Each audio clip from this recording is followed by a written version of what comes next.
Yang terhormat AKBP Reni Puspita selaku Kepala Badan Narkotika Nasional Kota Tangerang Selatan. Yang kami hormati Bapak Onco Budi Santoso selaku Kabid Kesbang Badan Kesbang Pol Kota Tangerang Selatan, serta yang kami hormati Bapak Eko Rusantos selaku Ketua Persatuan Wartawan Indonesia Kota Tangerang Selatan. Untuk mempersingkat waktu sebelum acara ini dibuka, maka perkenalkan saya sebagai pembawa acara sekaligus moderator untuk membacakan susunan acara pada pagi hari ini. Acara yang pertama adalah pembukaan, yang kedua menyanyikan lagu Indonesia Raya, ketiga pemaparan isi materi sekaligus, keempat penutup. Untuk mempersingkat waktu, marilah kita buka acara hari ini dengan membaca basmalah agar acara ini dapat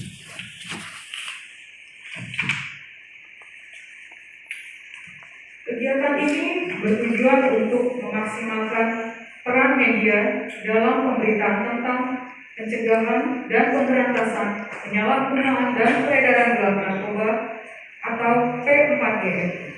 Di samping itu, kegiatan kita hari ini juga bertujuan untuk mengetahui kondisi ketanggapan Kota Tangerang Selatan terhadap ancaman narkoba, mengukur nilai indeks Kota Tanggap Ancaman Narkoba, dan pada akhirnya nanti akan disampaikan pula tentang rumusan program bidang pemberdayaan nasional.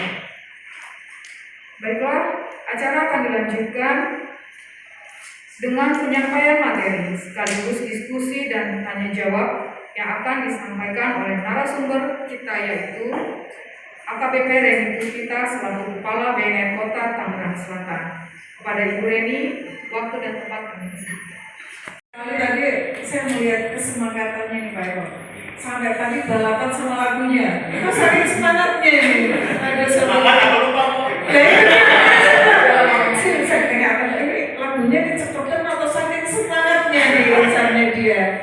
Selamat pagi, assalamualaikum warahmatullahi wabarakatuh. Salam sehat, Om Swastiastu, Namo Buddhaya, salam kebajikan. Yang sangat kami banggakan Bapak Ketua BWI Pak Eko, selamat datang Bapak. Ini kayaknya kita belum ketemu selama ini ya. Oh makanya kenapa ikutan kita masih tidak tanggap ini sebab belum didukung oleh media nih. Enggak gitu ya Pak, ya bercanda ya, hanya bercanda. Kemudian teman sejawat saya Pak Ponco, jangan bosan kalau diundang sebab ini Kesbang ini sangat mempunyai andil yang tinggi. Beliau kalau tidak ada Kesbang kita tidak mempunyai dana hibah. Dengan dana hibah itu sebetulnya tadi mesti disidik nih Mbak kemana? Mesti di tes satu-satu nih. Jadi media kalau di depan tuh, oh saya sudah tes negatif ini Bu. Siapkan alat tesnya Bu. Oh siap. Siap tidak nih? Siap. Izin ya kalau bawaan saya ini bercanda, saya tidak mau tegak-tegak kita diskusi. Teman-teman semua ini adalah teman sejawat kami, teman BNN Kota Tangsel ini. Nah ini mengenai kota kita langsung ke intinya ya. Selamat datang, ini masih yang belum datang? Ada yang datang lagi? Oh, pegawai di mana nih? Pegawai macam gimana ini? Ini jajar ini. Menyampaikan bahwa Tangsel ini sudah menjadi kota layak anak ya. Kalau tidak salah ya, sudah menjadi kota layak anak. Kemudian kota yang layak huni kalau tidak salah, kota yang paling nyaman untuk dunia. Nah, salah satu yang belum kita penuhi adalah indeks ketahanannya kita. Selamat datang Pak, monggo. Aduh hilang saya konsepnya di sini lagi. Jadi monggo Pak, selamat datang. Duduk paling belakang bisa nyontek ini, nanti ada ujian loh. Sedangkan sosialisasi padahal itu yang paling penting ya, pencegahan itu yang paling penting. Selama ini sosialisasi tidak dilihat, males tidak dilihat. Tapi kalau penangkapan sekian puluh ton kan pasti langsung, wih, bonus semua. Jangan salah Pak Badai ya, Pak Badai ya. Waktu saya di pusat itu Pak izin, saya tuh pasti setiap penangkapan wajah saya itu selalu muncul di TV. Saya di BEM Cawang itu di pusat, saya adalah tim bagian tim penangkapan. Jadi Budiman 1,2 juta ini itu tim saya yang menangkap juga.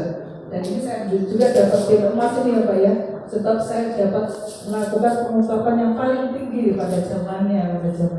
Tapi, aduh jadi kayaknya saya gemuk di sini nggak enak. Jadi waktu saya di BNN pusat itu Pak, malah saya itu anti masuk TV. Saya tidak mau masuk TV malah. Sebab kenapa?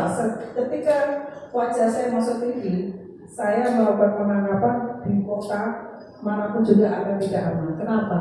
Ini dikenal, wah ibunya suka nakal. Kalau di BNN pusat saya memang anti masuk TV. Tetapi kan itu kegiatannya penangkapan ya. Kalau yang sosialisasi ini nggak ada tuh yang ngajak masuk TV dulu. Itu kan upaya coba tadi ada upaya pencegahan itu yang paling penting. Kan sekarang pakai masker Bu. Kelihatan dong. Jadi waktu itu ketika saya 8 tahun itu di BNN pusat Akyong, mungkin Bapak tahu yang penyelundupan lewat beton. Yang paku itu, yang pancang itu saya juga. Itu saya memang tidak mau tampil di TV, media juga saya tolak. Tapi kalau untuk sosialisasi, ya gimana lagi ya mau nggak mau kita mesti tampil, dan itu tampil. Padahal ya kayak apa ya, pencegahan itu lebih penting, ya kan? Tetapi kalau media pasti pengungkapan kasus yang paling menonjol ya. Sehingga saat ini Pak Eko, kita untuk penyuluhan sosialisasi dengan media apa? TikTok. Tapi inilah kelemahan saya tidak bisa joget-joget sehingga TikToknya bahannya nggak jalan ya. Sehingga kita menggunakan media dan lain sebagainya itu upaya pencegahan media TikTok ini itu kita bisa gunakan. Tetapi akan kalah dengan media mengenai pengungkapan kasus baru. Nah ini istilahnya kami mohon pencegahan ini sangat penting. Melalui teman-teman media inilah yang bisa membantu kami untuk supaya PMPDM itu masuk ke pelosok-pelosok. Tidak menutup kemungkinan, sudah banyak ya Mbak ya, yang anak-anak SD juga sudah banyak mengkonsumsi. Sehingga inilah tugas kami dibantu teman-teman semua di sini untuk bisa mensosialisasikan. Mungkin Pak Eko bisa menambahkan, kenapa pengungkapan itu booming, sedangkan sosialisasi tidak booming. Monggo Pak Eko. Ya kemudian saya butuh masukan bagaimana PMK sosialisasi ini bisa disampaikan media dan itu yang meningkat juga ya. Saya tidak tahu mengenai teknik ini, mungkin Pak Eko bisa menambahkan ini. Saya hormati Ibu Kepala BPSPM Kabupaten Selatan, Bapak Poco yang mewakili Bangkok dan ketua-ketua organisasi yang sangat saya sayangi, juga teman-teman wartawan yang ada. Sebetulnya kalau buat menyampaikan materi, sebenarnya teman-teman itu sudah paham semua. Kawan-kawan ya, artinya gini, bahwa selama ini kan memang seperti yang Ibu katakan tadi, banyak berita yang disajikan itu adalah penindakan. Kenapa tidak banyak berita pencegahan? Itu kalau ditanya ke teman-teman, karena yang menarik ya berita penindakan, karena kemasannya itu sudah pasti kemasannya akan menaikkan rating mereka dari sisi pembaca, dari sisi penonton segala macam. Artinya memang itu adalah kerja keras bagaimana BNN upaya bidang pencegahan itu bisa lebih masif disebarkan melalui media. Nah, artinya bagaimana caranya program-program untuk pencegahan itu melibatkan rekan-rekan media. Kenapa? Kalau rekan-rekan media tidak terlibat langsung, artinya gini, tidak terlibat langsung artinya apa yang menjadi program BNN, misalnya diikutsertakan teman-teman wartawan yang ada. Mungkin nanti BNN ada, misalnya press untuk wartawan. Jadi segala kegiatan-kegiatan yang dilakukan oleh BNN itu bisa diliput gitu. Nah, kalau masalah pencegahan itu memang kalau yang saya ketahui itu saat ini BNN belum bisa melaksanakan dengan baik dibandingkan dengan penindakan dan pemberantasan untuk dalam mensosialisasikan kepada masyarakat. Artinya perlu kerja keras. Nah, bagaimana menciptakan, bagaimana para teman-teman di media ini atau teman-teman wartawan tertarik untuk mempublikasikan pencegahan? Mungkin ada hal-hal yang apa ya, sesuatu yang menarik dibuat kalau program itu, sehingga media juga tertarik, gitu kan. Nah, dengan kalimat perang narkoba itu tidak serta-merta bisa menarik media untuk ikut serta untuk mempublikasi. Ada hal-hal yang mungkin maksudnya yang bisa langsung diliput oleh wartawan. Misalnya ada program misalnya untuk bagaimana caranya masyarakat peduli terhadap anak-anaknya menjauhi narkoba. Mungkin program itu ada, cuma kan teman-teman tidak tersampaikan. Adanya juga nanti kalau dari pihak BNN atau paling nanti ada razia baru diikuti, ada pengungkapan ini preskon baru diundang. Nah mungkin ya selain itu mungkin lebih efektif lagi Bu ketika hal-hal yang misalnya pencegahan. Kalau saya menurut saya pencegahan itu sangat penting daripada kalau penindakan udah pasti kan. Dan itu kalau dari sisi media pasti penindakan itu nomor satu. Apalagi teman-teman TV, wah itu boy gitu ya Pak.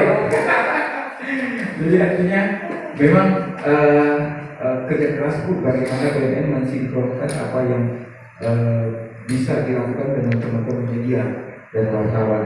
Karena peran wartawan juga sangat penting. Di dalam Undang-Undang Pers nomor 49 itu jelas di pasal 3 itu bahwa fungsi kita salah satunya adalah memberikan edukasi, pendidikan, kontrol sosial. Itu salah satunya juga itu terkait dengan bagaimana kita ikut serta memerangi narkoba.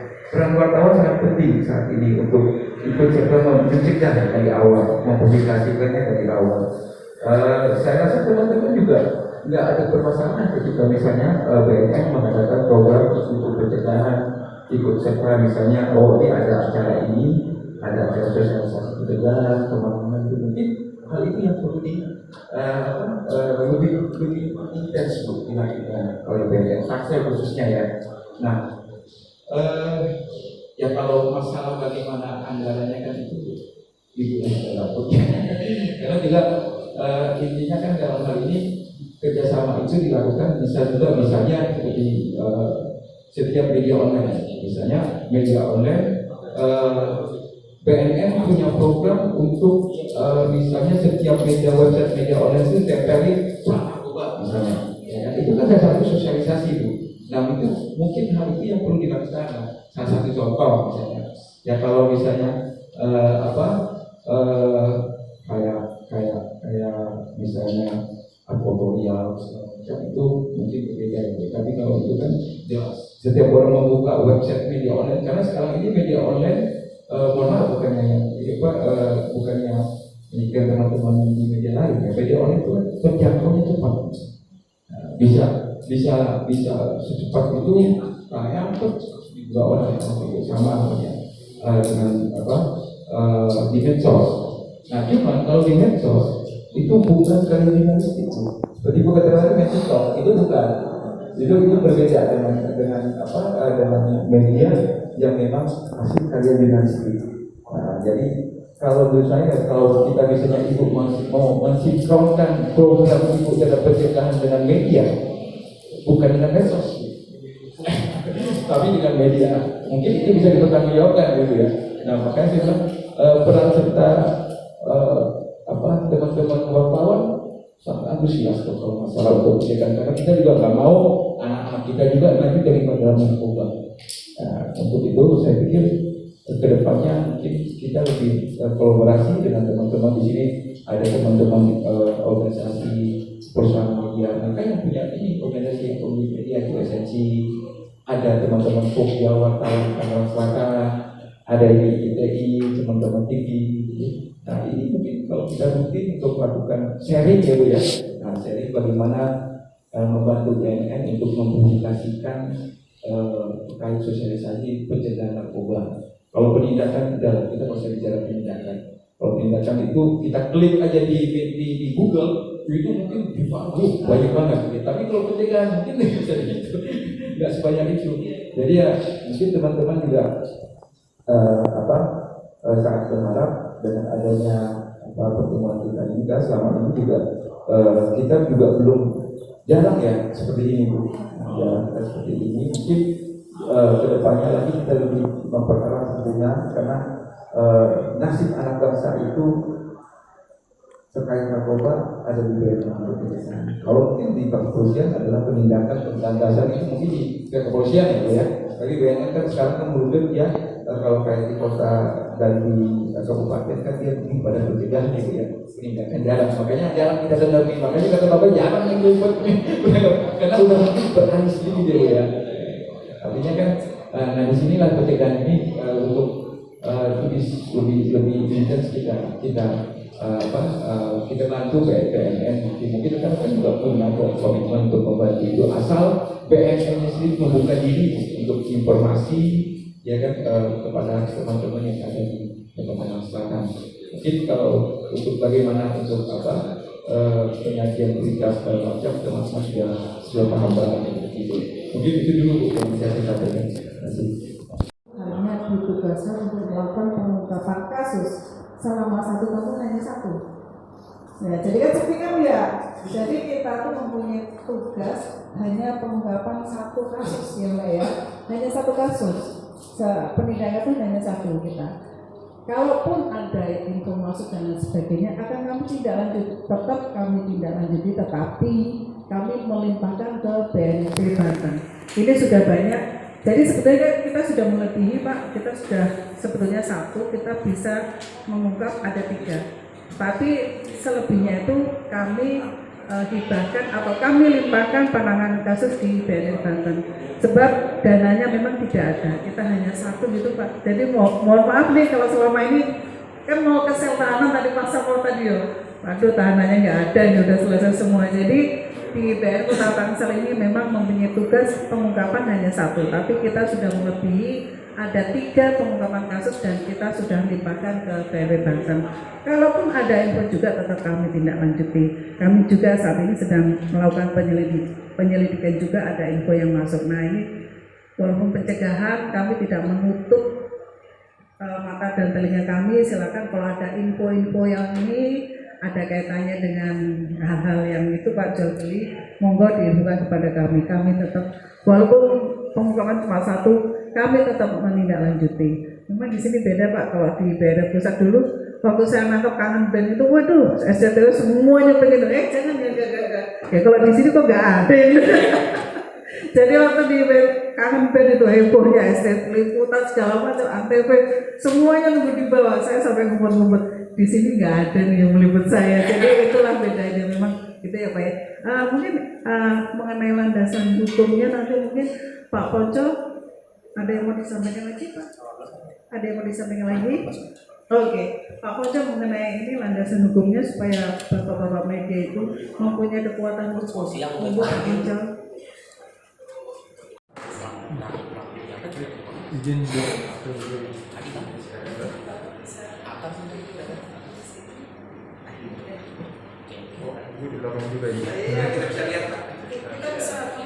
Bismillahirrahmanirrahim. Assalamualaikum warahmatullahi wabarakatuh. Yang saya hormati Ibu Kepala BNN, Pak Eko, yang saya hormati, yang saya cintai peserta seminar atau apa ini, Bapak ya. Saya alhamdulillah pada hari ini kita bisa ketemu ya Pak ya, dan dipertemukan Allah Subhanahu wa taala di ruangan ini Pak.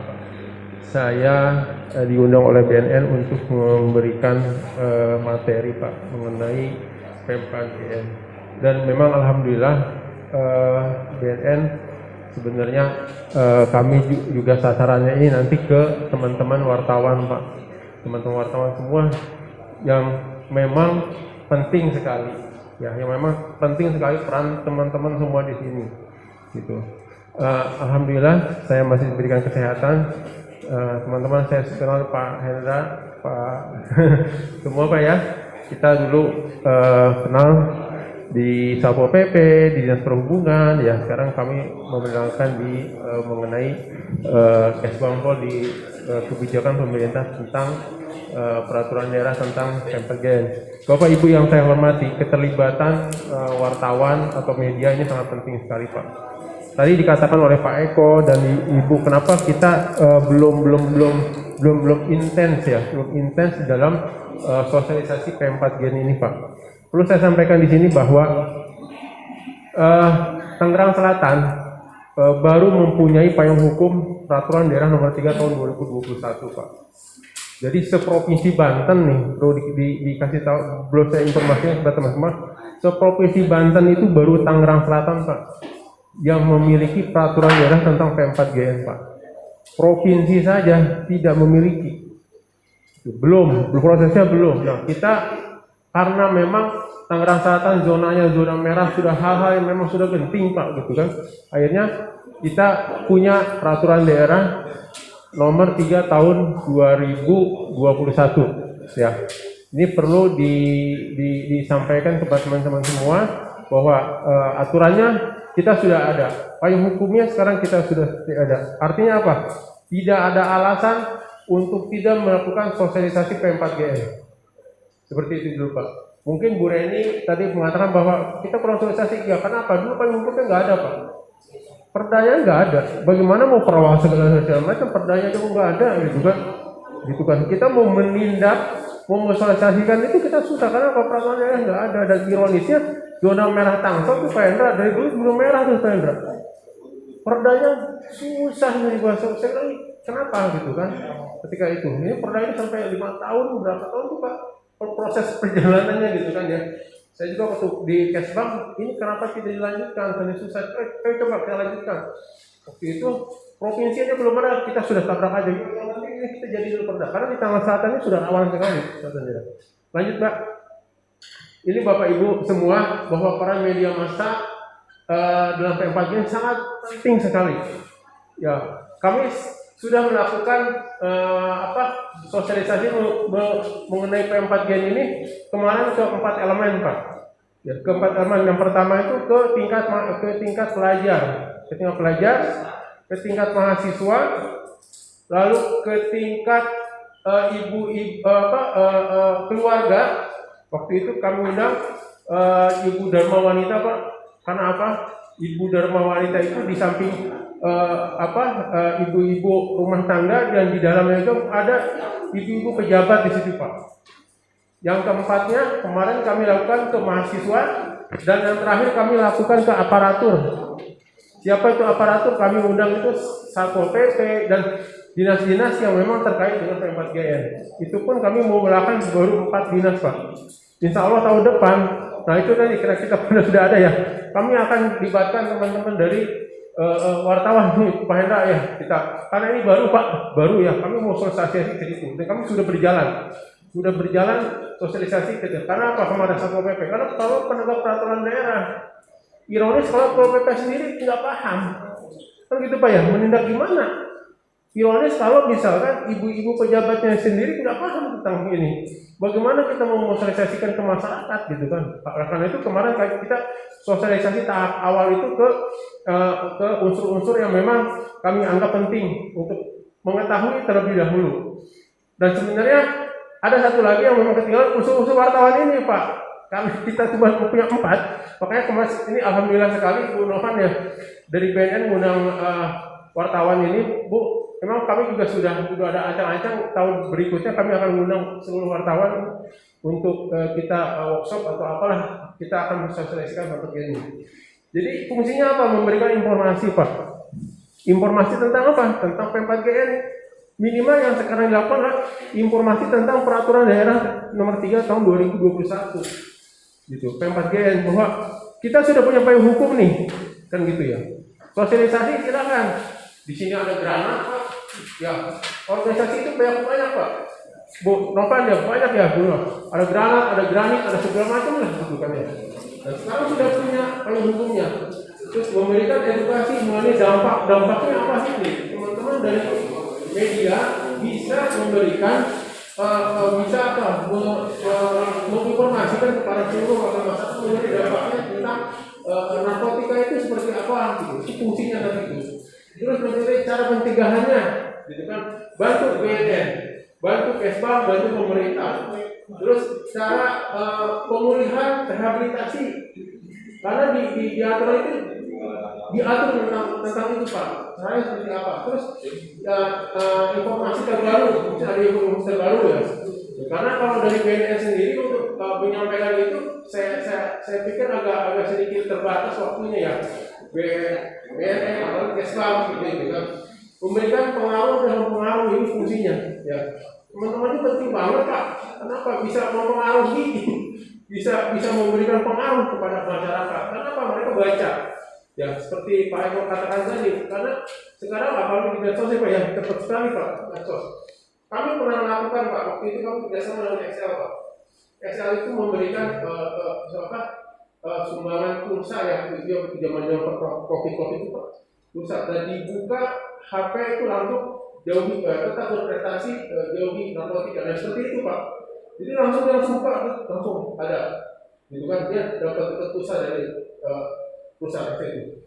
Terus saling berkomunikasi dengan adanya bapak-bapak, ibu melakukan membantu kami dalam sosialisasi.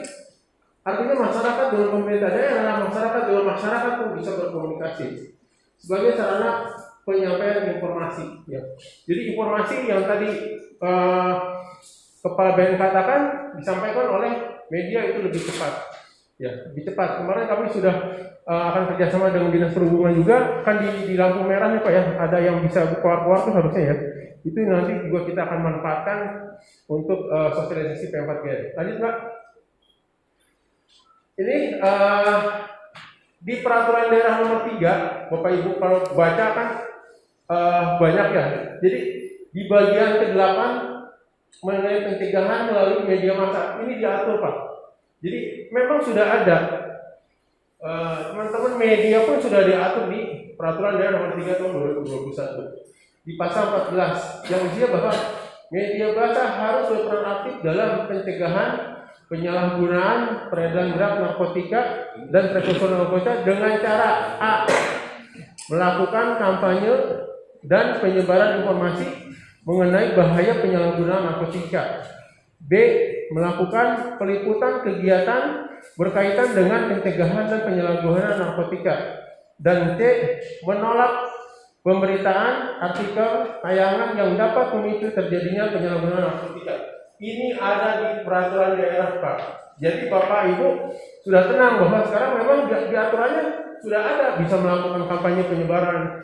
Gunakan, jadi benar teman-teman harus sudah masuk ke dilibatkan secara menyeluruh ke P4GN karena di aturan perdanya sudah ada, di media massa pun sudah dimasukkan seperti ini. Ya, ini gambarannya ada di pasal 14. Lanjut. Jadi gini Bapak Ibu, peraturan daerah nomor 3 tahun 2021 tentang P4GN itu dasar hukumnya adalah Undang-Undang nomor 53, Undang-Undang nomor 23 dan Permendagri nomor 12. Lanjut. Nah, isinya apa? Ya, kalau nanti Bapak Ibu bisa di-share lah ya, isinya seperti apa. Saya membuat rangkumannya. Saya membuat rangkuman. Ini yang saya sampaikan kemarin kami sosialisasi. Ya, jadi rangkumannya di peraturan daerah itu hanya ini, singkatnya gitu, Pak Hendra. Kalau kita baca-baca kadang-kadang kan, wah banyak Hendra ya. Ini supaya simpel, singkatnya ini. Ada mengatur mengenai kerjasama. Ada mengatur mengenai antisipasi dini. Ada yang mengatur mengenai cara pelaporan. Ada yang mengatur mengenai cara pencegahan. Ada yang mengatur mengenai pembinaan dan pengawasan. Ada yang mengatur mengenai penanganannya seperti apa. Ada yang mengatur mengenai penghargaannya seperti apa. Sampai ke penghargaan diatur di sana Pak. Ada yang mengatur mengenai partisipasi masyarakatnya seperti apa sih. Terus pendanaannya gimana dan sampai ke rehabilitasinya seperti apa. Lanjut Mbak. Kita kupas satu-satu. Ya, tentang antisipasi dini. Antisipasi dini itu secara apa? Dilakukannya seperti apa? Pemasangan iklan. Ini media sudah masuk di sini, Pak. Jadi memang sosialisasi itu peran media itu nomor satu lah kalau menurut saya Pak. Ya, bukan BNN, bukan Kespam, media peran nomor satu. Tanpa ada media saya pikir susah lah gitu. Susah. Pemasangan iklan bisa dilakukan secara pemasangan iklan. Kampanye media cetak, media elektronik atau sosial media ini sudah ada Pak. Seperti itu langkah-langkahnya. Terus kok koordinasi dengan BNN jelas yang tadi Ibu katakan ya. Tetap kita koordinasi dengan BNN. Seperti Bapak tadi katakan, Pak, Bu, data ini kan seperti itu ya. Itu tandanya berarti kita emang udah harus koordinasi. Ya. Dan sayangnya kita BNN belum mempunyai data seperti itu Pak. Ya, belum jadi data validnya seperti itu. Terus edukasi pendidikan dengan dunia usaha seperti itu. Lanjut. Ini fasilitasi pencegahannya dengan dilakukan seperti apa? Dengan sosialisasi seperti ini Pak. Kami lakukan kemarin Pak sosialisasi dengan apa? Dengan siswa masyarakat. Dan saya pun pola sosialisasinya sekarang mohon teman-teman media itu bantu kami Pak. Karena apa? Sosialisasi kepada anak TK. Kan tugas ini dari anak-anak Pak, dari anak TK sampai ke pejabat tinggi, sampai ke wali kota. Bapak Ibu bisa bayangkan. Kayaknya pusing saya pada. Pusing gini Pak. Bagaimana saya mensosialisasikan P4G ini dari TK sampai ke pejabat Pak? Itu polanya pasti berbeda, benar Pak ya? Nggak mungkin saya begini. Kemarin saya sosialisasi P4G ke anak sekolah. Saya tidak lakukan sosialisasi P4G dengan produk manusia, enggak Pak. Nggak bisa. Karena apa? Anak-anak kurang menangkap. Oh, produk manusia, dia tidak akan ngeh dengan cara itu Pak. Enggak. Apa yang saya lakukan Pak? Dengan psikolog Pak. Dengan psikolog, ya, dengan cara-cara seperti itu dia baru masuk Pak. Dengan permainan, ya Pak ya. Dengan edukasi Pak, dia masuk Pak. Oh begini ya, oh begini ya. Dia akan tidak mungkin tidak hafal. Oh pernah sekian tentang ini nggak pernah lihat seperti itu. Tapi gimana caranya? Nah itulah yang PR kami sekarang. Bagaimana cara kita mensosialisasi ke anak TK sampai ke pejabat di Pemkot Kota Tangerang Selatan. Kemarin ke ibu-ibu dan bapak wanita. Di samping saya memperkenalkan Pemkot ini, tapi peran ibu itu apa? Peran keluarga itu di mana? Gitu Pak.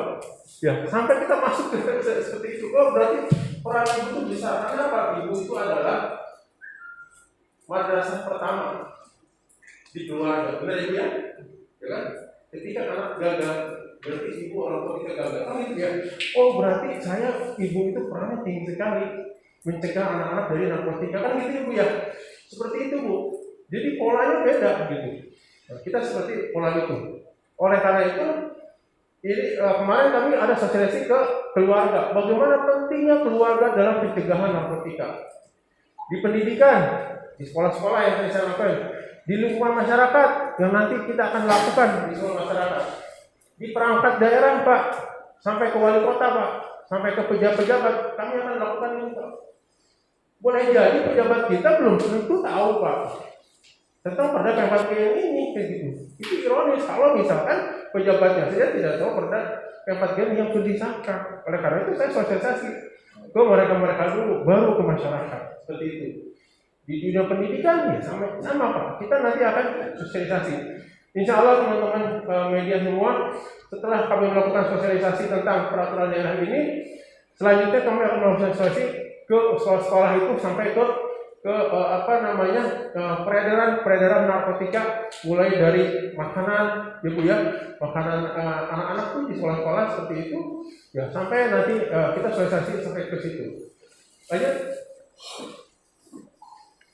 Ini penanganannya badan ditambah perangkat daerah melakukan pendampingan kepada pecandu korban penyalahgunaan setelah rehabilitasi didampingi oleh BNK. Dan penanganannya di dalam peraturan daerah ini selalu didampingi oleh BNK, dan kita itu mendampingi ya seperti tadi Bapak, kalau misalkan tadi Ibu Kepala bilang ada eksekusi seperti itu, kita tidak bermain di situ Pak. Kita justru mendampingi. Misalkan contoh kemarin ada yang terdampak narkotika gitu kan, Pak saya sudah kena narkotika nih gimana, itu langsung Pak BNN, Kespam siapapun dampingi dia, justru jangan dilaporkan. Artinya gini, dilaporkan untuk direhabilitasi dan dijamin tidak akan diproses dan tidak akan ditangkap di kepolisian. Kepala BNN dijamin Pak, tidak. Tapi apa? Direhabilitasi di mana? Di BNN. Karena BNN sudah ada ruang rehabilitasi rawat jalan, rawat jalan apa ya namanya ya? Rawat jalan juga ada. Jadi bukannya kalau pemakai langsung diproses, ditangkap, dipenjara, enggak. Tidak seperti itu. Saya sudah tanya ke pihak kepolisian, ke semua ke kejaksaan, tidak ada yang ditangkap dan dipenjara, tapi dia diobati, direhabilitasi. Itulah fungsinya rehabilitasi didampingi oleh BNN seperti itu. Ya, cuman permasalahan sekarang banyak kemarin yang menanya kalau melapor masih banyak yang takut nih. Karena apa? Kalau melapor, jangan-jangan melapor nanti diproses lagi dengan diskusi juga lagi gitu. Akhirnya orang pada takut, daripada melapor begini aja. Nah itu malah salah nanti. Ya, jadi didampingi oleh BNN. Dan ini sifatnya pendampingan itu adalah kita mengobati dengan cara rehabilitasi di BNN. Jadi di BNN ada bidang rehabilitasi bayarannya bidang rehabilitasi, dan itu seperti itu. Sudah ada beberapa, saya sudah cek kemarin ya Pak, sudah lihat ada teman-teman yang sudah direhabilitasi ya, seperti itu ya. Insya Allah lah kalau kita rehabilitasi seperti itu. Dan penanganannya Bapak Ibu, kami dari Kesbangpol sudah mempunyai pola yang insya Allah pola itu kami sebut dengan pola kolbu Pak. Pola kolbu. Kenapa kolbu? Karena satu-satunya cara bisa memberantas narkoba atau dengan cara apa? Dengan sistem kolbu. Kemarin saya sudah kerjasama Pak dengan 160 penghafal Quran, mohon izin dengan kami keyakinan Islam ya, penghafal Quran, penghafal hadis Pak. Yang sebentar kami akan bahas juga polanya seperti apa untuk anak SD, untuk anak SMP, untuk pejabat seperti apa dari sistem kolbu. Kenapa? Kalau misalkan penanganan BNN itu memang harus penanganan narkotika harus dengan sistem kolbu apa? Sentuh kolbunya Pak, sentuh hatinya. Saya ikut pengajian waktu itu di salah satu masjid, kemudian Ustadz itu pernah masuk ketemu dengan Freddy Budiman ya, itu dia menceritakan Pak, Freddy Budiman itu saya juga terinspirasi dengan dia. Ceritanya ketika dia, bukannya kita menyontoh dia hebatnya, bukan Pak, tapi ketika dia akhir dari cerita kehidupannya itu luar biasa bagi saya. Kenapa? Dia bisa menghafal Quran Pak, 1 minggu sampai 7 kali, luar biasa. Saya belum tentu Pak. Artinya kenapa? Sekaliber Freddy Budiman saja Pak, ini kembali ke Quran, kembali ke Al-Quran, kembali ke Al-Hadis. Saya kira, berarti memang polanya mungkin kita yang sedikit agak bukan keliru ya, tidak ada yang disalahkan sih. Mungkin pola-pola yang pasti mengenal. Jadi jangan, narkoba, bahaya ya, ini. Dia akan, apalagi kita pembinaan sosialisasi memberikan contoh-contoh Pak. Narkoba itu ini loh ya, bentuknya di anak-anak nyari Pak, anak-anak Pak. Itu yang saya agak sedikit takut gitu, makanya saya hati-hati sosialisasinya gimana teman-teman media bantu kami yang bantu kami gimana polanya, jangan sampai pola itu kesalahan nggak, fakta lah kita kalau pola itu kesalahan, bukannya sembuh malah banyak meningkat. Kenapa? Jangan salah Pak, ketika kita sosialisasi kita salah, media pun nanti menyangka itu salah, itu akan diikuti Pak.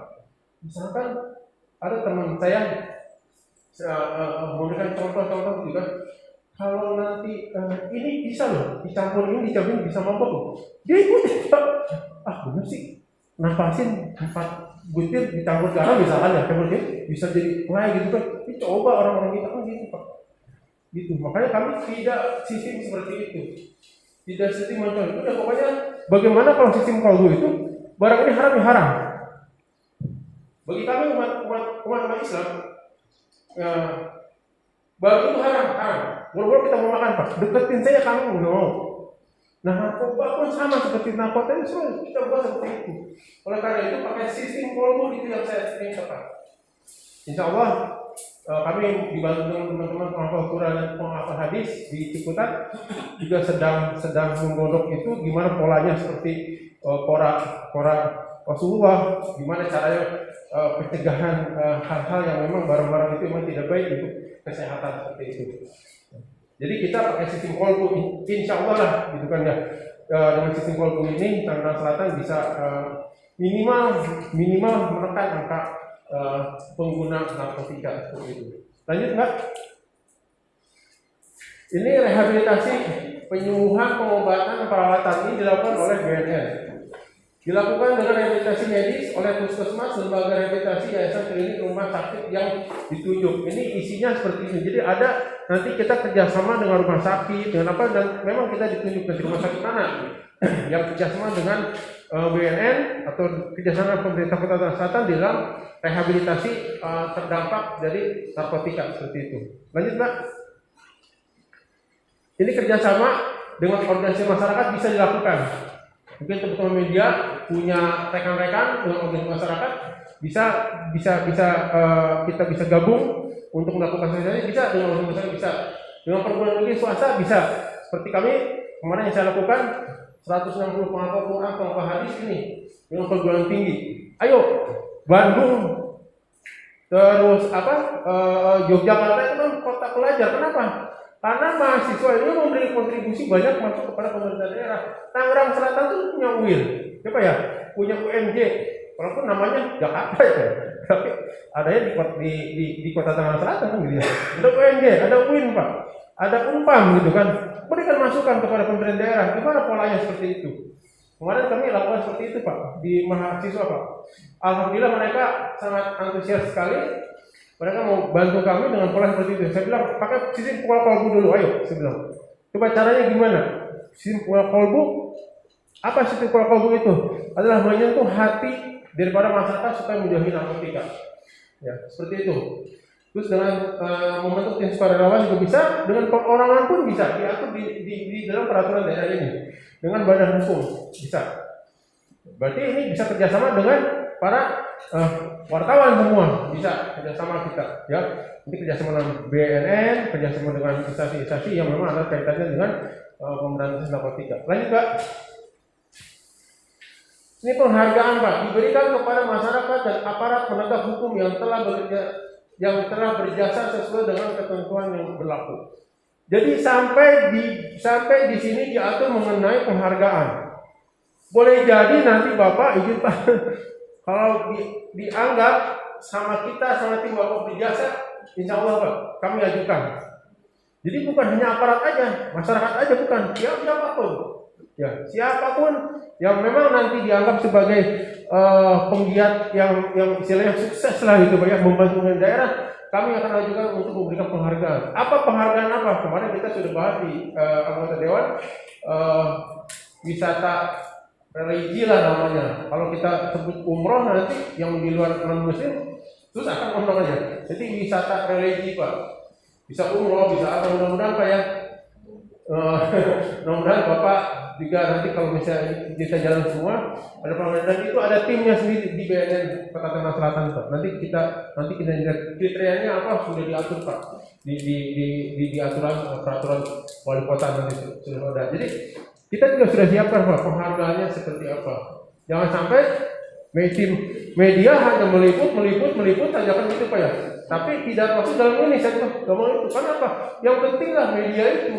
Misalkan medianya siapa gitu, oh dia sering-sering aktif di media ini, wah kita juga bisa memberikan penilaian Pak kepada media tersebut. Kita ajukan ke wali kota bahwa si fulan ini berhak untuk mendapatkan penghargaan Pak. Dengan alasan apa?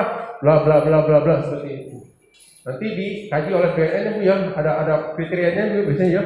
Kriterianya seperti apa sebenarnya kita ajukan dan dia memang layak untuk mendapatkan penghargaan dari pemerintah. Lanjut Pak.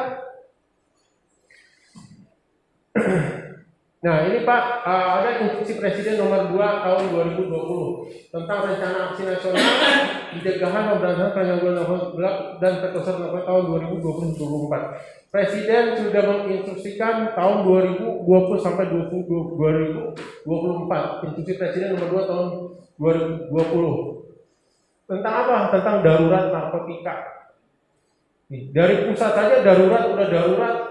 Berarti dari tahun ke tahun narkotika ini nggak kelar-kelar. Ya Pak ya, sampai dicanangkan 2020 sampai 2024 targetnya. Berarti kan pencegahan narkotika ini dari dulu nggak kelar-kelar ya Pak ya, masih ada saja. Berarti hebatnya Pak, narkotika itu sampai itu, sekalangan kemarin saya dengar yang terlibat malah dari pihak mana ya, sampai di penjara ya, penjara itu pasti bisa sih Pak, aneh ya Pak ya, seperti itu. Makanya ini harus semua terlibat di dalam pencegahan narkotika. Nah ini Pak, tindak lanjut diperkuat dengan instruksi wali kota, implementasinya melibatkan semua stakeholder. Ini kita sudah lakukan semua ini, membentuk satgas, integrasi program penanganan daerah, kerjasama penanganan korban narkotika pasca rehabilitasi yang menjadi hidup normal kembali.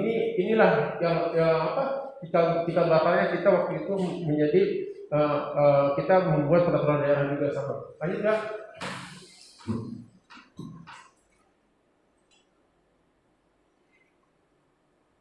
Ini Pak, tindakan apa saja yang dilakukan? Ini Bapak Ibu, sebetulnya kami sudah mempunyai yang namanya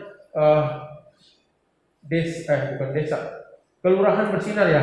Nah, kelurahan bersinar kan baru punya dua ya Pak ya, Diputat sama Setu. Dari 54 cuma 2, bayangkan. BNN harus kejar 54-nya.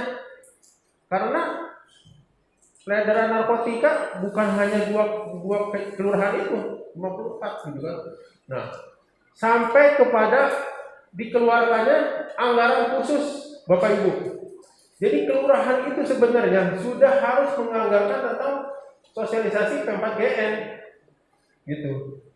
Sampai dikeluarkannya anggaran khusus. Jadi anggaran ini sudah sebetulnya bukan hanya milik BNN, bukan hanya milik Kesbangpol, tapi di kelurahan juga seharusnya sudah menganggarin, dan kami sudah sosialisasikan itu di kelurahan. Coba anggarin gitu. Jadi untuk mempercepat Pak, mempercepat sosialisasi.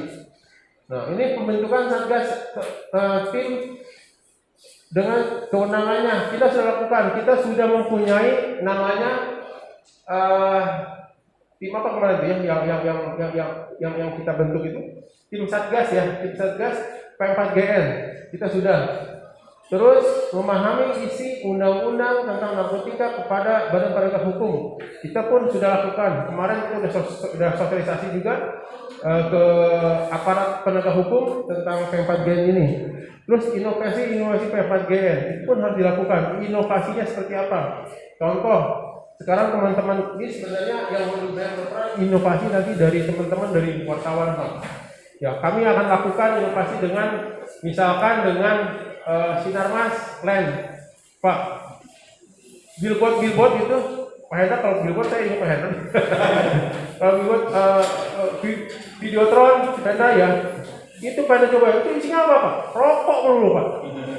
Ya kami udah koordinasi dengan pihak Sinarmas Pak. Coba tolong tampilkan, ini saya mohon bantu juga nih Pak Eko ke teman-teman pengusaha Pak, tampilkan barang 2 menit lah pencegahan narkotika, jangan rokok dulu di situ Pak. Kan rokok katanya nggak boleh merokok, rokok dulu isinya, ya kan? Rokok lagi, rokok lagi, aduh pusing saya dulu, ya kan? Dan kami sudah lakukan itu Pak, dan mereka bersedia Pak. Jadi nanti tinggal dibantu oleh teman-teman media Pak, ya kan? Nah ini ahli media ahlinya lah untuk itu. Ya ditayangkanlah pencegahan narkotika lah gitu kan. Misalkan dari wartawan, kami dari wartawan itu gitu ya seperti itu, bisa aja Pak seperti itu. Ya ini inovasi dan kemarin yang saya katakan tadi, saya juga sudah melakukan inovasi itu tadi. Saya coba kemarin zaman COVID itu, yang lagi panas-panasnya COVID dengan XL. Coba dan XL ternyata sangat dukung sekali sampai beliau memberikan pulsa kepada anak sekolah Pak. Pulsa itu dibuka ya itu tadi pas kita dibuka jauhi narkotika tetap berprestasi seperti itu. Seperti itu, ini inovasinya seperti itu dan banyak lagi inovasi yang nanti akan dilakukan dengan kerjasama kepada dengan dinas perhubungan. Sebenarnya dinas perhubungan itu yang lampu merah itu sebenarnya bunyi Pak. dia bisa bersuara itu, karena kita belum banyak memanfaatkannya nanti terdiam. Coba setelah lampu merah berhenti. Ada sosialisasi tentang pencegahan narkotika atau apa saja itu dimanfaatkan seperti itu. Tapi kan sekarang kita lihat diam gitu kan ya. Ada yang motornya lewat jalurnya, ya tetap aja diam juga. Pak Hendra, ya kan ya, ada yang tetap aja diam juga. Pusing juga itu. Di Bandung Pak, di Bandung saya lihat itu keluar-keluar Pak, sampai di media massa tuh kan. Saya bilang kita kembali ke media massa Pak. Media saya mau pengaruhi Pak. Itu sampai hebatnya dari mana? Dari media massa Pak itu.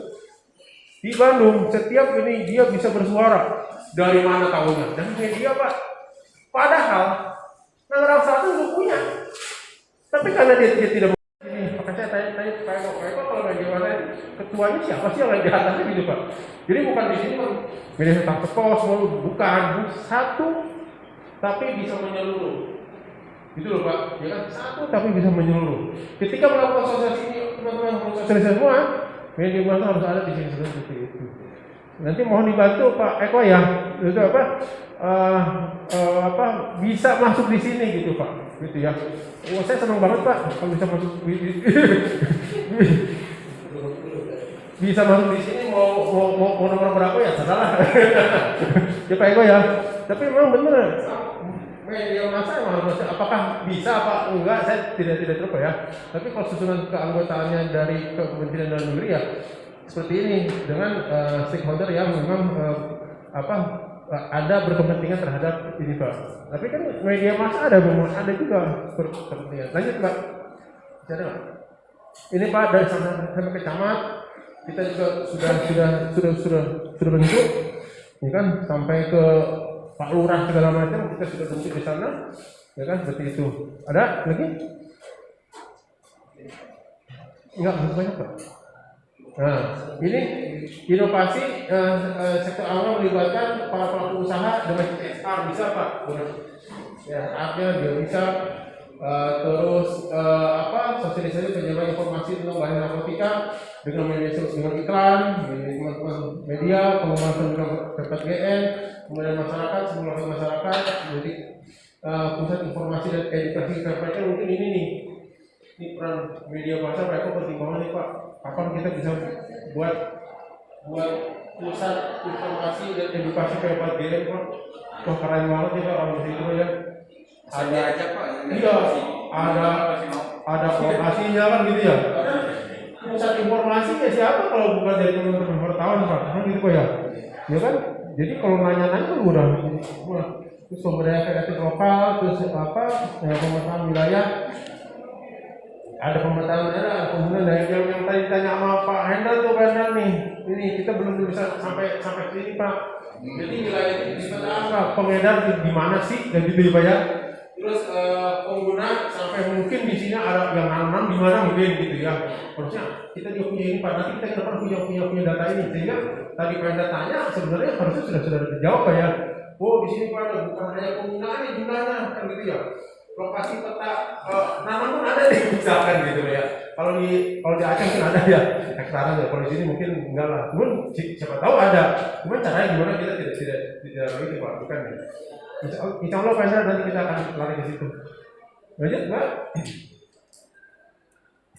Ini Pak indikator keberhasilannya P4G ini jangan asal ya cuma sosialisasi tapi indikatornya tidak tahu ada terbitnya peraturan kita sudah ada Pak peraturan daerah ya terus bentuknya tipifikasi kita sudah ada terus peran aktif OPD oke. Terus sinergitas pusat daerah mendukung anggaran dan personil anggaran kita juga sudah berikan hibah kepada BNN seperti itu. Terus partisipasi pemangku kepentingan aktifnya sangat aktif sekali harusnya. Terus tingginya partisipasi peran swasta terhadap pembagian ini peran swasta nih Pak. Mohon nanti dibantu oleh teman-teman dari media juga karena swasta ini juga sangat penting sekali. Kadang-kadang dia suka pura-pura gitu Pak. Kalau kita nggak colek gitu Pak ya, dia enggak memang seperti itu. Berarti kita memang harus mendekati swasta. Terus ada dukungan dari CSR, ada penurunan angka pelanggaran, sampai adanya laporan secara berjenjang. Nanti kita akan laporkan secara berjenjang dari di sini BNN langsung provinsi provinsi pusat seperti itu. Lanjut Pak. Nah, itu teman-teman media. Jadi mohon teman-teman media nanti bantu kami untuk mensosialisasikan peraturan daerah. Minimal sekarang perdanya sudah ada gitu, Pak Eko. Perda nomor 3 sudah ada. Isinya apa? Yang tadi peran di media massa ada nggak? Ada. Tadi ya Pak ya. Berarti media massa masuk ke sana nomor 1. Oh jelas masuk. Ya kan sudah tidak disangka lagi media massa harus masuk ke ketik itu. Saya ngomong tadi kelupaan, nanti kita tanya ya Pak ya ke bagian hukum. Media berperan, tapi kalau bisa masuk tim bisa nggak gitu ya? Kalau saya sih kayaknya bisa Pak. Supaya nanti koordinasi saya gampang gitu seperti itu ya Pak Eko ya. Seperti itu, ya kan? Terus sosialisasi apa saja, media apa saja yang kita bisa pakai dengan CSR, dengan swasta, kan gitu ya. Nanti jembatannya siapa? Pemerintah Pak. Dia pemerintah. Nanti peran media baru masuk nanti ke swasta seperti itu, ya kan? Biasanya kan kalau swasta media itu pinter lah apa kalimat-kalimatnya. Kemarin Pak, kok saya di ini zaman dia perhubungan. Coba Bapak coba kalimatnya seperti apa supaya nanti keluar di sananya. Nah, aku agak bingung ya Pak. Bonjour. Assalamualaikum warahmatullahi wabarakatuh. Selamat siang teman-teman semua. Saya senang sekali bisa bertemu. Ada sahabat saya di sini, Siska. Alhamdulillah ketemu lagi kerja. Saya Tina. Saya subkoordinator seksi rehabilitasi BNN Kota Tangerang Selatan. Kita sudah sering bertemu beberapa dari kita ya, teman-teman semuanya. Jadi saya mau menyampaikan sebenarnya kalau misalnya dari awal apa mau slide. Nah ini mungkin teman-teman media sudah pada tahu ya bahwa keadaan karakteristik dari kota kita memang rawan sekali dari peredaran gelap narkoba karena memang tempatnya yang strategis wilayah kita yang ada pasti ada kasus kejahatan narkoba lah kita bersisian dengan kabupaten kota lain, provinsi lain ya. Kemudian kita itu sebagai angka kriminalitas yang tinggi, kemudian ada keberadaan pengedar pasti sampai di gang-gang, di jalan, dimanapun setiap kompleks di Tangerang Selatan ada aja pengedarnya. Kemudian adanya juga ditemukan produksi narkoba di kota kita ini. Kemudian adanya pengguna narkoba sudah jelas, makanya mereka jualan di kota kita. Kemudian barang bukti narkoba juga banyak petugas temukan. Dan kita merupakan entry point dari Provinsi Jawa Barat, kemudian dari Sumatera dan DKI Jakarta ya, kemudian kabupaten-kabupaten kota lain, Depok dan Bogor semuanya ya. Kemudian juga ada ditemukan kurir ekspatriat atau kurir internasional karena kita dekat dengan kota Tangerang, di mana dibawa dari bandara internasional dan juga dari pelabuhan-pelabuhan tikus di pantai-pantai, di pelabuhan-pelabuhan kecil di dekat-dekat dengan Tangerang Selatan ini. Kemudian yang jelas pastinya di kota kita ini karena nggak ada negeri di atas awan atau Candi Borobudur, adanya tempat hiburan malam ya kan. Jadi memang tempat pariwisata kita banyaknya adalah tempat-tempat atau klub-klub malam ya. Kemudian lanjut Mbak Hana. Kemudian teman-teman media mungkin sudah banyak yang mengerti bahwa singkatan dari narkoba adalah narkotika, psikotropika dan bahan adiktif lainnya, di mana zat-zat tersebut dimasukkan ke dalam tubuh ya melalui diminum ya, melalui oral, disuntik, dihirup, dihisap, ditaruh di bawah lidah dan sebagainya yang dapat membuat perubahan pikiran, mental perilaku, suasana hati, mood dari seseorang yang akhirnya juga dapat menyebabkan kecanduan. Nah inilah yang menyebabkan kenapa seseorang sulit sekali keluar dari narkoba, karena ya organ yang dipengaruhi untuk kenapa bisa semua berubah mental perilaku seseorang adalah otak. Karena otak yang dirubah, otak yang di countering oleh substance atau zat tersebut, otomatislah orang tersebut pun berubah tingkah laku dan sebagainya. Ya, ini awal mula saja kita cerita kenapa sih susah banget orang keluar dari narkoba. Beruntung sekali kita yang mudah-mudahan sampai detik ini belum terkena narkoba. Saya saksi bahwa sulit sekali orang keluar dari jeratan narkoba karena saya pernah bertugas 6 tahun di Balai Besar Rehabilitasi Lido. Saya dinas pertama kali, saya direkrut BNN pertama kali saya dinas di tempat rehabilitasi Lido, di mana saya setiap hari melihat orang tua, keluarga, suami atau istri yang selalu menangis, putus asa karena anak, keluarga, pasangan, kerabatnya itu bertahun terbelenggu narkoba. Saya sampai pernah juga ketemu dengan orang yang mungkin ya kalau misalnya kalau punya harta tuh nggak habis-habis karena saya pikir kaya sekali pasti dia. Saya family dialog dengan seorang ibu yang bilang sama saya, "Dok, ini anak saya minta tolong direhabilitasi karena sekarang umurnya 37 tahun, waktu itu tahun 2012. Dia masih pakai narkoba sampai dari tahun 97. Bayangkan dari umur belasan, sekarang udah 37 tahun umurnya dia masih pakai. Udah saya bawa dok ke pengasih Malaysia, ke pengasih ke Daytop Amerika. Pokoknya di rehabilitasi swasta sudah dibawa, tapi tetap saja relapse atau kambuh. Ya, jadi dia sudah nggak punya uang. Saya punya rumah 7 dok, tapi habis semua. Dulu suami saya pilot Cathay Pacific, dulu pilot zaman dulu perusahaan asing pula, pasti kaya banget zaman dulu. Saya merasa iya ya pasti ini bukannya sombong, dia bukan sombong, dia ngomong punya 7 rumah, tapi dia merasa betapa sedihnya dia, hancurnya dia anak saya cuma 1, Georgie satu-satunya dok. Rumah saya habis semuanya, saya bawa anak saya ke Daytop Amerika, begitu lagi keluar, seperti itu. Saya sampai dengarkan ibu terus, dia bilang gini, intinya tapi dia bukan sombong bahwa dia di masa lalu begitu berjayanya, dia merasa, ya ampun susah sekali ya ternyata kalau orang udah kena narkoba seperti ini. Bayangkan kalau yang kayak rumah masih KPR kayak saya begini ya kan, gimana itu aja dia rumah 7 aja habis gitu kan. Terus dia bilang nih, Bu dokter bisa nggak anak saya rehabilitasi di sini? Gratis nggak? Saya harus bayar nggak? Saya nggak punya uang soalnya. Sekarang umur saya 62 tahun. Saya setiap hari mengumpulkan uang. Saya itu bekerja sebagai supir angkot jurusan Lebak Bulus Maruyung. Ya Allah, saya sedih sekali. Saya cuma punya uang 500.000 dok. Bisa nggak anak saya direhab?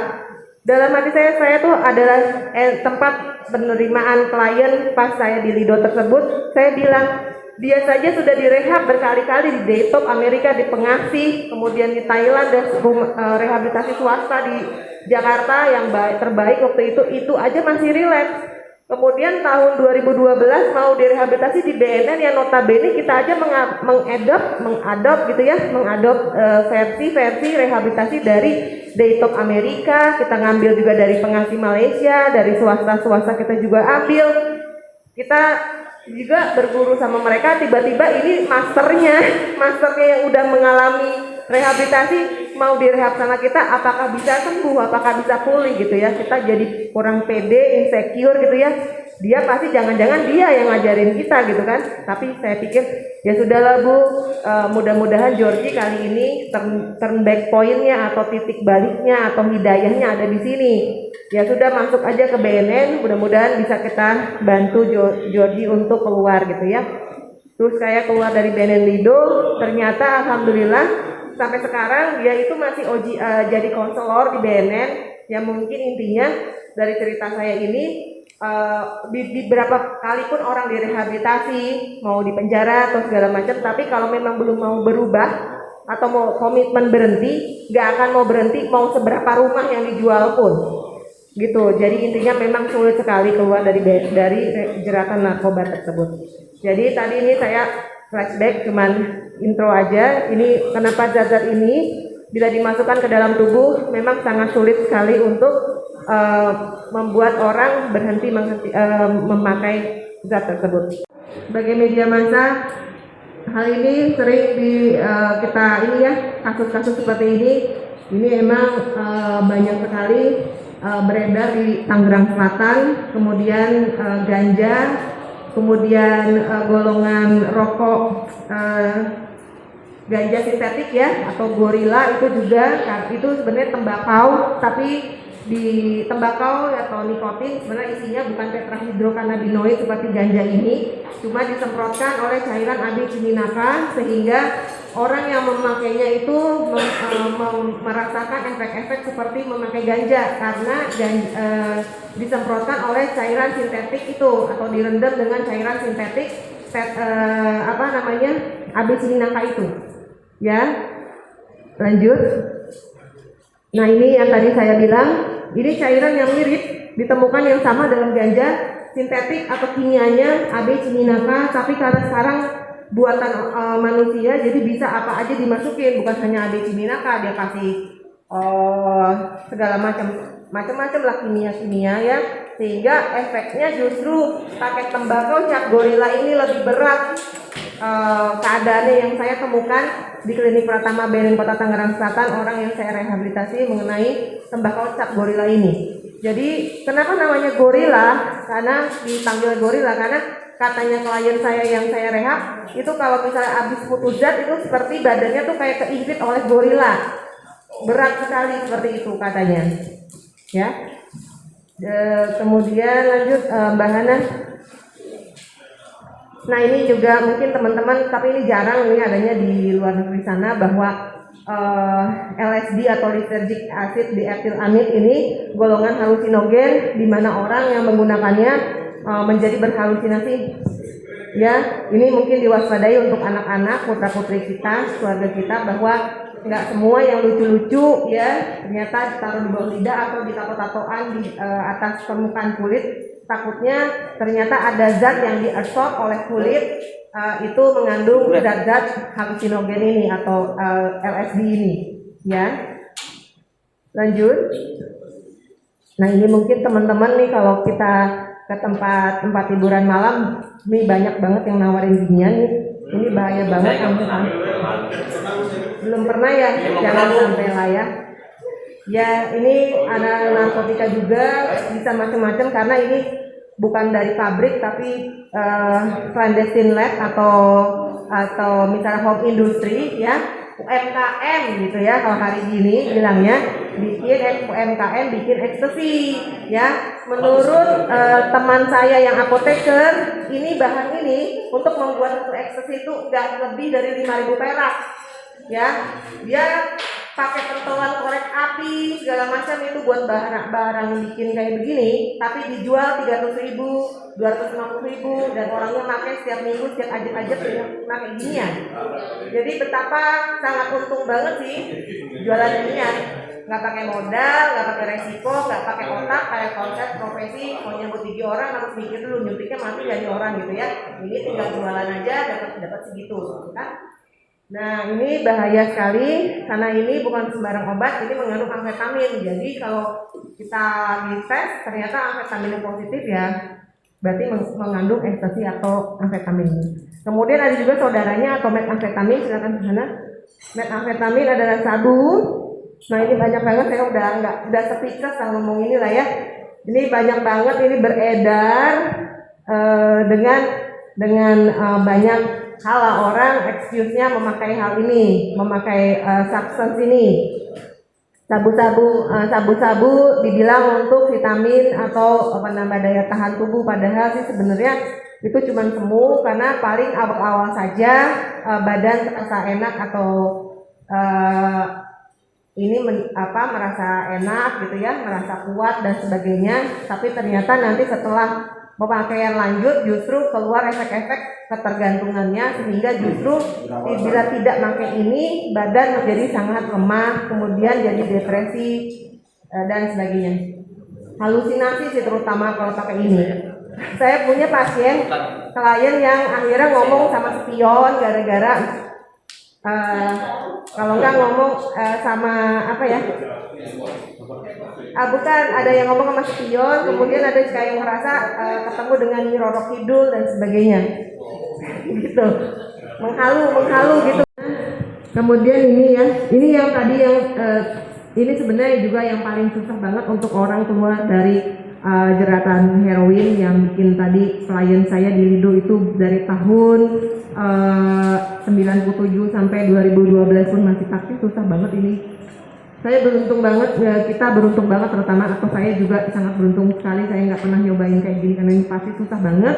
Karena zaman itu kalau misalnya atau sekarang pakai heroin ini bukan hanya secara mental yang nagih ya, kayak sabu kan halu apa segala, tapi fisik juga sakit. Rasanya tuh kayak diinjek-injek gajah sekampung, diare hebat, kram perut, kepala rasa kayak ditusuk-tusuk sama jarum ya. Kemudian hidung selalu berair dan badan selalu rasanya kedinginan. Ini morfin dan heroin efeknya ke fisik sangat luar biasa. Dia sangat sakit sekali. Kemudian lanjut, Hana. Nah tadi yang saya bilang narkoba itu menyebabkan perubahan struktur otak dan menyebabkan perubahan fungsi otak, ya. Lanjut, Hana. Nah karena mengapa perlu untuk seseorang dilakukan rehabilitasi narkoba, yaitu rehabilitasi itu dilakukan bukan untuk menyembuhkan. Saya poin pertama, teman-teman adalah teman-teman saya di media, tolong diluruskan, rehabilitasi bukan untuk menyembuhkan seseorang dari ketergantungan narkoba, tapi hanya memulihkan seseorang, karena kesembuhan itu merupakan komitmen yang harus dia usahakan sendiri seumur hidup. Jadi penyakit otak ini sama kayak penyakit kronis di tubuh yang lainnya, tapi di organ. Ya, misalnya bila kita adalah ada darah tinggi, apakah kita bisa sembuh? Apa diabetes, apakah bisa sembuh? Tidak. Kita sudah mempunyai penyakit kronis tersebut, ya. Jadi kita harus menjaga diri kita supaya itu tidak kambuh. Ada yang sakit mah seperti saya Pak Siska tahu aku sakit mah terus kalau aku minum kopi, ya kan. Jadi kapan aku harus tahu, ya tapi kita ngopi ya. Tapi kan itu bukan narkoba ya kan. Kalau narkoba baru nggak boleh, ya. Jadi karena penyakit kronis, jadi ini nggak mungkin sembuh. Mas, teman-temanku semuanya, hanya kita bisa usahakan pulih dengan cara apa? Dengan cara direhabilitasi secara rehabilitasi medis, ya, atau mau rehabilitasi sosial, baik secara rawat jalan maupun rawat inap, seperti itu, ya. Jadi kalau ada yang bilang nih habis di BNN, rehabilitasi di BNN kok besokannya saudara saya kok pakai lagi. Ya iya, makin lagi, dia nggak ada komitmen gitu. Jadi sebenarnya yang bisa memulihkan, karena ini bukan penyakit fisik. Kalau orang sakit TBC, dia 6 bulan insya Allah pasti sembuh kalau dia minum obat TBC. Pastikan itu fisik, ya. Darah tinggi kan ke dalam otak. Nah adiksi karena narkoba lebih sulit banget untuk berhenti, ya. Jadi ini memiliki karakteristik untuk mencari lagi zat psikoaktif atau zat narkoba tersebut, dan mengesampingkan, mengabaikan efek-efek yang negatif yang ditimbulkan. Itu. Lanjut, Hana. Ini nggak usah. Lanjut, Hana. Nah ini adiksi itu mempengaruhi aktivitas dari seseorang, kemudian zatnya juga tergantung dari zatnya. Zat ada bermacam-macam yang mempengaruhi, ada karakteristiknya, ada yang depresi, psikososial dan spiritual. Jadi bedanya dia kayak seperti diajarkan Bapak Ibu, teman-teman sekalian. Jadi si normal lagi dulu ya, pas saya direhabilitasi di Lido sana, saya bertugas. Jadi dia tuh disuruh klien tersebut, orang yang kecanduan tersebut dimasukkan ke Lido itu bukan disuruh apa-apa, bukan kayak orang penjara, tapi dia tuh seperti orang yang berfungsi secara normal seperti dia sebelum memakai narkoba, diingat teorinya.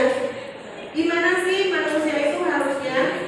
Jadi bahkan kita tuh ngajarin karena dia stres atau cuma nakal, ya ketahuan dia menggunakan zat apa stres atau nakal gitu kan. Anak-anak terutama biasanya kan suka remaja tapi orang tuanya langsung ini pulang malam nih dok, jangan pakai narkoba gitu. Wah beres, ternyata pas kita assessment oh anaknya ini cuma cakar sama ibunya kayak pakai narkoba gitu. Nah gitu kemudian setelah di assessment kita ada rencana rehabilitasi, ya apakah perlu detoksifikasi, kemudian apakah ternyata itu dia hanya ketergantungan ringan sehingga perlu hanya rawat jalan, apakah perlu ternyata karena adiksi berat kecanduan suatu zat sampai dia kehilangan fungsi secara sosial sudah tidak bisa, atau sakit pilek aja panuan aja datang ke puskesmas diobatin ya kan. Tapi kalau misalnya orang kecanduan narkoba itu malah nggak sadar kalau ternyata dia sudah menjadi penyalahguna, biasanya sudah ketangkap duluan sehingga barulah orang tuanya akan ketar-ketir tuh gimana ya caranya supaya bisa direhab. Tapi tadi Pak Ponce bilang benar memang direhabilitasi itu gratis, cuman bila belum ada kaitan kasus hukum, bila tertangkap tangan, kena razia atau segala macamnya, ada barang bukti dan sebagainya, harus dilakukan assessment dulu. Nggak bisa langsung direhab, kita tidak bisa intervensi. Saya sebagai tidak bisa langsung mengambil orang tersebut, wah ini penyalahguna walaupun orang tuanya nangis-nangis, nggak bisa, karena dia sudah terkait tersangkut di wilayah hukum, razia dan sebagainya. Jadi ada pihak, mungkin kalau BNN ada pihak pemberantasan, kalau Polri mungkin ada polisi. Jadi kita tidak bisa intervensi, masukin dia ke rehab. Yang tadi bisa balik Hana balik back. Yang bisa itu ini, bila secara voluntary atau sukarela datang sendiri diantar oleh penjangkauan teman-teman, oleh keluarganya, itu bisa langsung kita rehab. Tapi kalau ternyata balik Hana, bila ternyata dia sudah terkena razia, ini yang kita susah bantu. Bisa bantu tapi kita susah gitu, karena udah kita nggak bisa intervensi, apalagi instansi lain gitu. Instansi lain kita nggak bisa juga intervensi, apalagi ada barang bukti dan sebagainya. Mungkin teman-teman itu saja yang saya sampaikan. Mungkin ini ada nomor telepon dari kantor apa? Nah ini mungkin ini yang bisa difoto ya. Ini tadi no. Oh nomornya mana? Pakai call center aja ya, tapi nomornya memang bukan ini, tapi nanti nomornya nanti Mbak Hana akan kasih, cuman alurnya tetap sama ya, membawa fotokopi KTP atau KK, foto 3x4 2 lembar, kemudian materai 6.001. Ini contohnya untuk voluntary ya, bukan yang udah ditangkap polisi atau pemberantasan BNN ya. Kalau yang voluntary ini silakan bawa klien atau pasien datang ke BNN di kantornya seperti ini. Dan kemudian kita lakukan administrasi, pemeriksaan fisik, kita lakukan screening assist dan pemeriksaan urin, kemudian kita lakukan ASI atau assessment, kemudian kita lakukan terapi rawat jalan maupun rawat inap gitu misalnya, bila kita tidak tanggulangi karena di rehabilitasi di BNN Kota Tangerang Selatan belum ada yang rawat inap, kita belum punya fasilitasnya. Jadi bila ada orang yang harus direhabilitasi rawat inap, kita bawa atau kita sarankan kalau mau gratis ke rehabilitasi BNN di Lido Sukabumi. Mungkin itu teman-teman sekalian, kita